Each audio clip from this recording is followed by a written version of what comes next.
Olá, amigos, amigas, estamos iniciando mais um encontro aqui no programa Castelo Forte, um programa de diálogo, um programa de valorização de trabalhos, de pessoas que de formas diferentes contribuem para o bem das famílias, da sociedade, para o bem da vida de todos nós. Hoje nós temos a oportunidade de apresentar àqueles que nos assistem uma pessoa que está chegando a Lajeado, junto com a sua família, para trabalhar conosco, para fazer parte da comunidade evangélica de Lajeado, para fazer parte da vida aqui em Lajeado, aqui no Vale do Taquari. Gostaria de apresentar a vocês a nossa convidada de hoje, que é a pastora Miriam Diefenteller, que veio com a sua família agora recentemente, está se ambientando aqui em Lajeado, e nós queremos que você possa conhecer um pouco da trajetória dela, e assim nós apresentamos ela nesse programa de hoje, antes do seu culto de instalação aqui na comunidade evangélica. Pastora Miriam, seja bem-vinda, não só a Lajeado, mas também aqui no nosso programa Castelo Forte.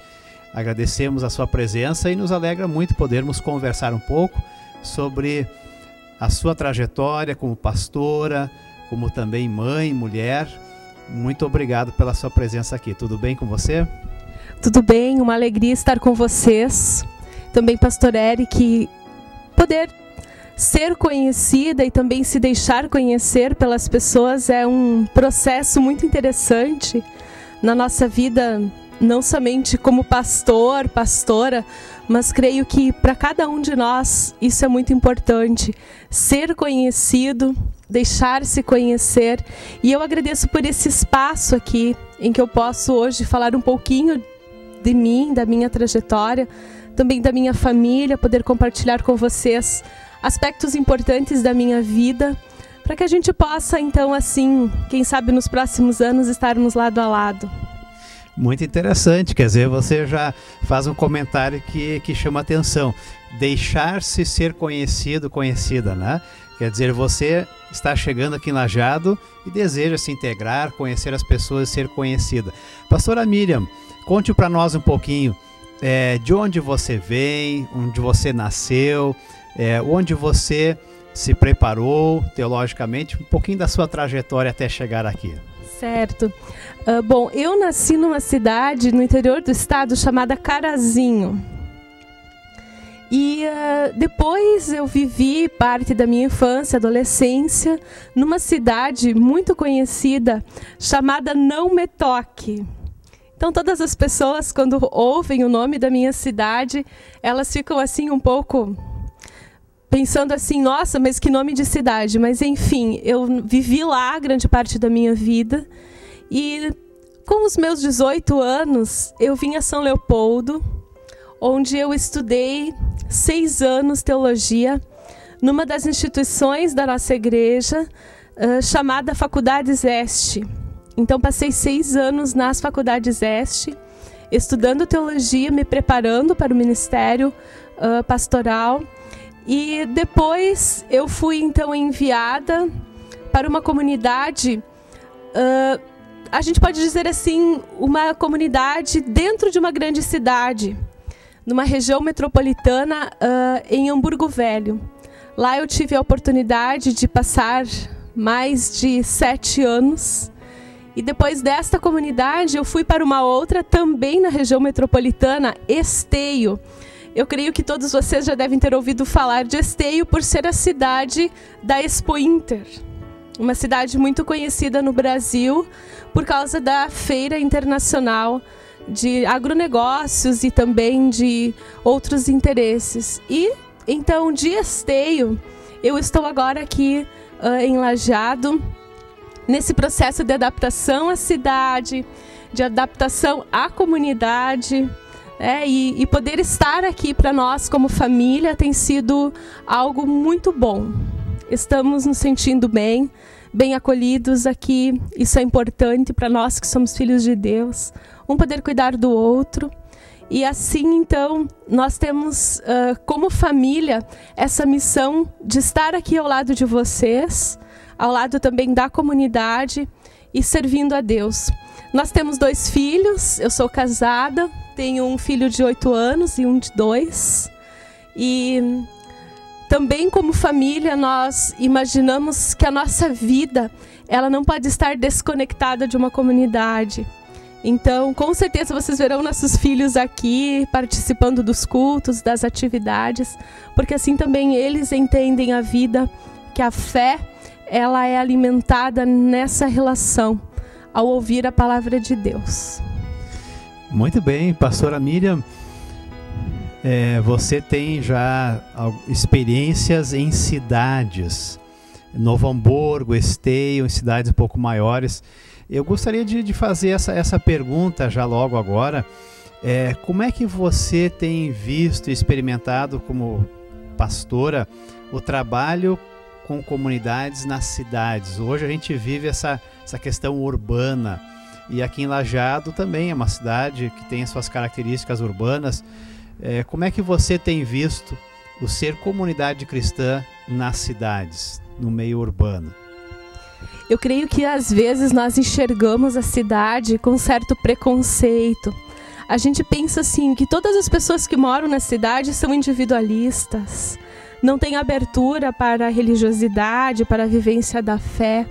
Nós imaginamos que as pessoas que vivem na cidade têm tanta coisa para fazer que não lhes sobra tempo para Deus. Mas na medida em que nós vamos conhecendo as pessoas que moram na cidade, nós vamos percebendo que são pessoas extremamente dedicadas, que são pessoas extremamente necessitadas também de um espaço de espiritualidade. E poder oferecer esse espaço na cidade é um desafio para a nossa igreja. Se nós formos pensar no tema do ano, vidas em comunhão, vivermos vidas em comunhão na cidade é um desafio. Então eu creio que nós, como comunidade cristã, temos muito a contribuir na cidade, no que se refere ao cuidado um do outro, ao cuidado também das coisas que nos pertencem. Por exemplo, a rua, o pátio da nossa casa.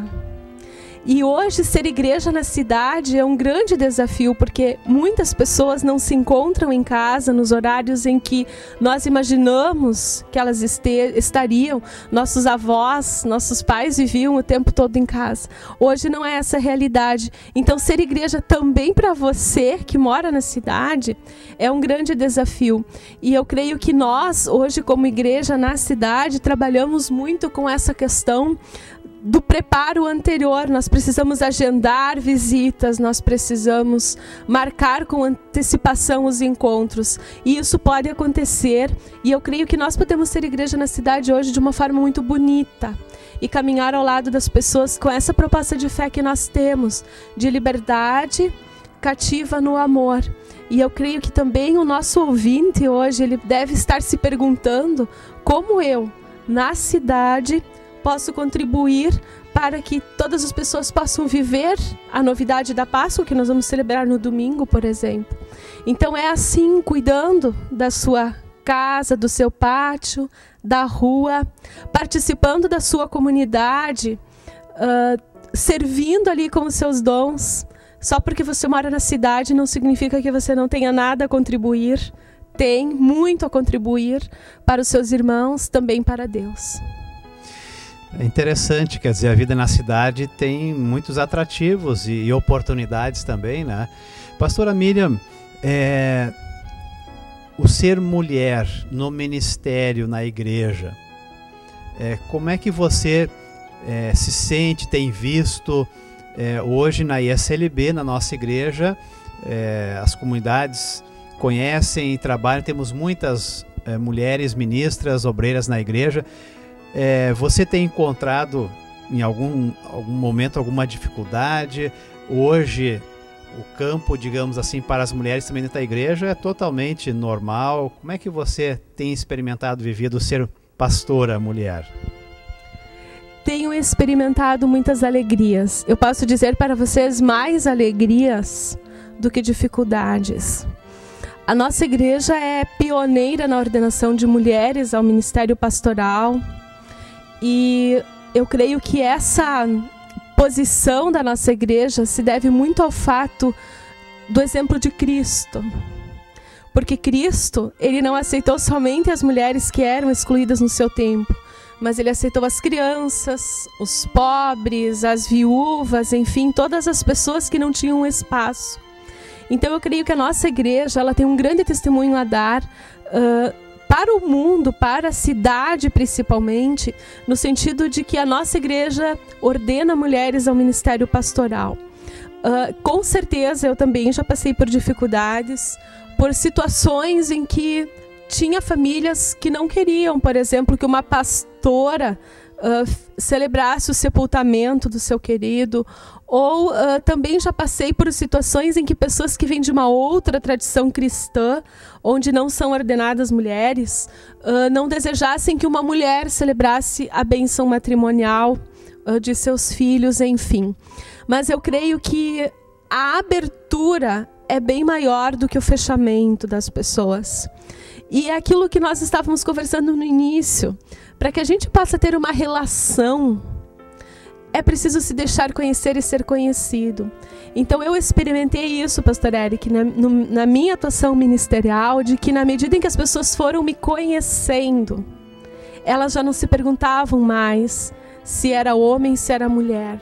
Elas viam ali a sua pastora, né, que estava ali para auxiliá-las num processo, seja ele de alegria ou de tristeza.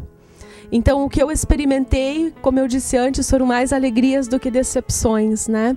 E creio que esse é o maior desafio também nosso, como igreja, proporcionar espaço para todas as pessoas, todos os sexos, gêneros, enfim. Estamos conversando com a pastora Miriam Diffenteller, que está aqui em Lajeado com a sua família há poucos dias, se integrando na comunidade evangélica de Lajeado, também aqui na sociedade, aqui em nossa vida em Lajeado. A pastora Miriam está aqui para trabalhar junto conosco, com os demais pastores da comunidade. E pastora Miriam, gostaria que você comentasse um pouco sobre áreas de estudo. Você, depois do curso de teologia, também aprofundou alguns temas, e alguns temas onde você fez também cursos de especialização. Você poderia contar um pouquinho para nós sobre esses interesses aí? Eu creio que um interesse, ele sempre, na minha vida, surgiu de uma experiência. E esse interesse em estudar um pouco mais aconselhamento pastoral na pós, ele surgiu num domingo de manhã, quando eu estava na minha casa. Tocou meu telefone, era a enfermeira da UTI neonatal do hospital da cidade de Novo Hamburgo, dizendo para mim que uma criança, um bebê, foi a óbito. E eu tinha um filho de 5 meses, na época tinha 5 meses, meu filho mais velho. E eu peguei o carro, fui ao hospital, e quando eu cheguei lá, eu me deparei com aquela situação daquela família que havia perdido alguém querido. E com certeza eu também me questionei naquela perda, me coloquei ao lado da família em oração. E quando eu cheguei em casa, eu pensei, eu preciso conhecer melhor esse processo. Eu preciso conhecer melhor para que eu possa também ter uma ajuda terapêutica. Não apenas estar ao lado, mas ter uma atitude terapêutica na vida das famílias. E aí eu realizei a minha pós na área de aconselhamento pastoral, relacionada ao luto, as fases do luto, os momentos de perda, e como a comunidade cristã pode ser uma presença nesses momentos. Então lá eu pude entender algumas coisas que antes eu não entendia tão bem assim. Por exemplo, que quando nós perdemos alguém querido, a primeira atitude nossa é o desespero, e é aquela situação de imaginar assim, o que está acontecendo?